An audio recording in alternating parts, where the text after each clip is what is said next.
Maqaan keessan eenyu jedhama? Eessarraa dhuftan? Ani Tarreessaa Dabalaan jedhama. Ganda Duwwaa Furii Taddanu.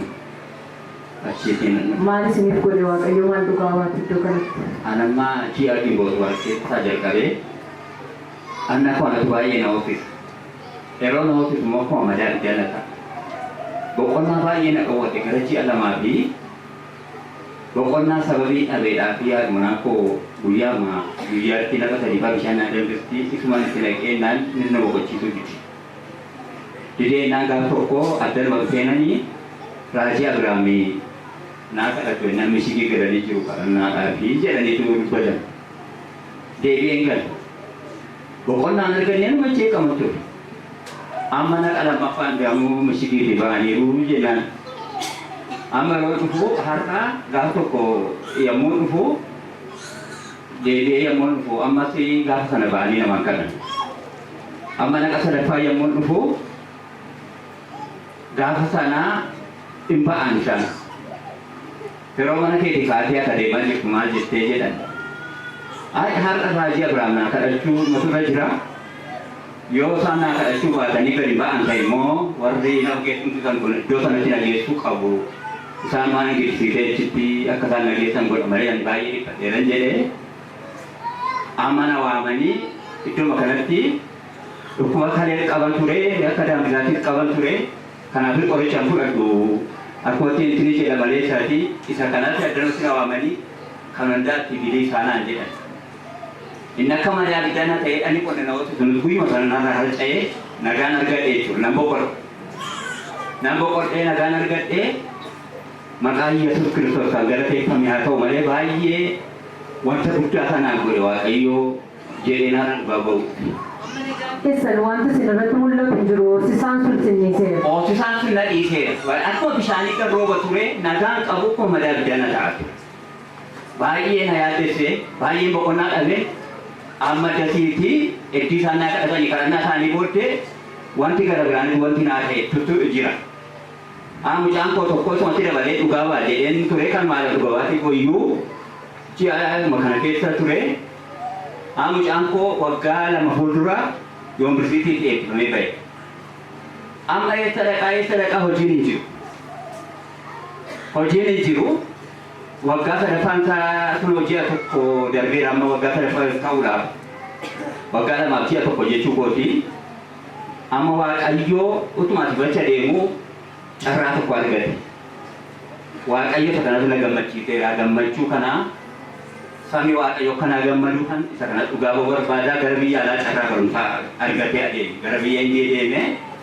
Kana Waaqayyo guddaa nan galateeffadha. Yoo hojii dhabeeyyuu barumsaa kan dabalatuudha Waaqayyo isa yaadateera wanta ta'eedhaa fi Waaqayyoon naa galateeffadhaan jedha amantoota kanaafis.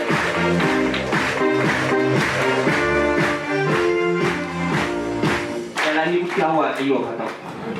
Namoota addana jiranii raajii Abiraamii jalqabee tajaajiltoota addanaadhaafis baay'ee Waaqayyoon kadhadha.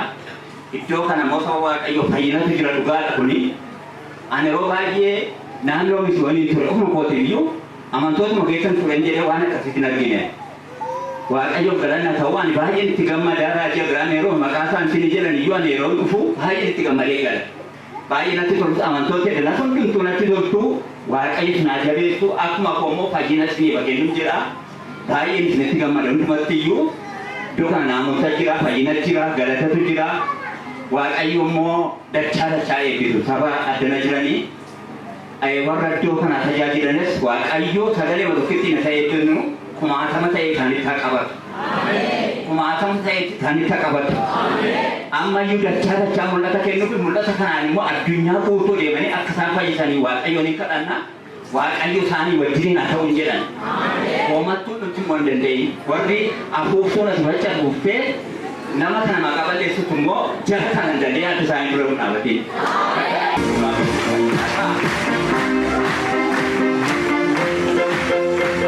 Maqaan koo Gaaddisee Fiqaaduu jedhama. Keessarraa dhufte? Magaalaan hojjetan Duwwaafi. Gochi Waaqayyoo godhe maal ture? Gochi Waaqayyoo naa godhellee baay'ee ture keessaa muraasuma isaa dubbadhee inni isa malee. Yeroo ilfa mucaa kanaa ture jalqabachuudha. Baay'ee lolama nan qoramaa abjuunis baay'ee na rakkisa ture. Lafa kanarra dhufe guyyaan isaa roobii.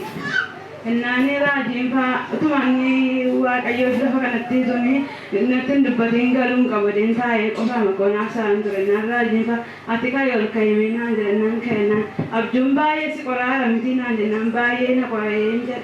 Har'aa kaastee hin qoramtu naan jedhe. Isheen galee gaafan galummoo bilisan ta'e galgalama sana narraa dhaabbate abjuun jechuudha. Amma immoo itti dabalammoo waan dhugaa bahu.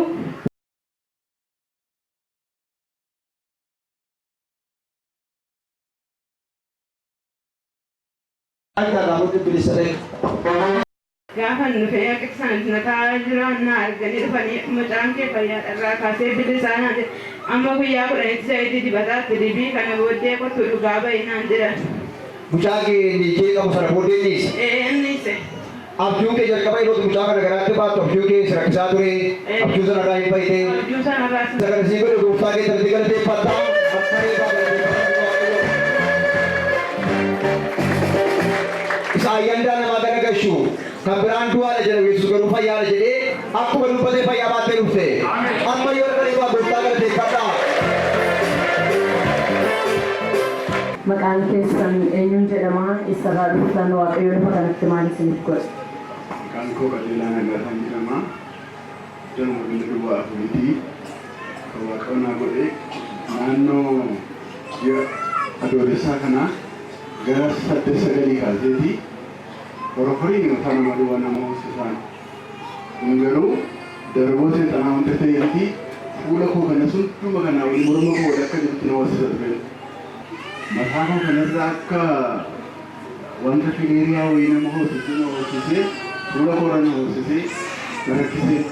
Kanaafii nan dhufe inni immoo nuuf raajii Abrahaamitti dhufee dhiyaatee gaafadhee maa kadhate ergamaa seexanaatu sitti ramadamee jira isa kanatu waa sitti darbatana jedhanii zayita dibataadhaa guyyaa 14 dibadhonaan jedhanii nan dibadhee isumaan nuti narraa sookeen bakka na hoosisuu. Amma isin hoosisu zayitii dibataa erga dibattanii iddoo kana fudhattanii badeera jechuudha. Waan tokko jiru. Waaqayyoon akka keenya walitti buufnee galateeffadha.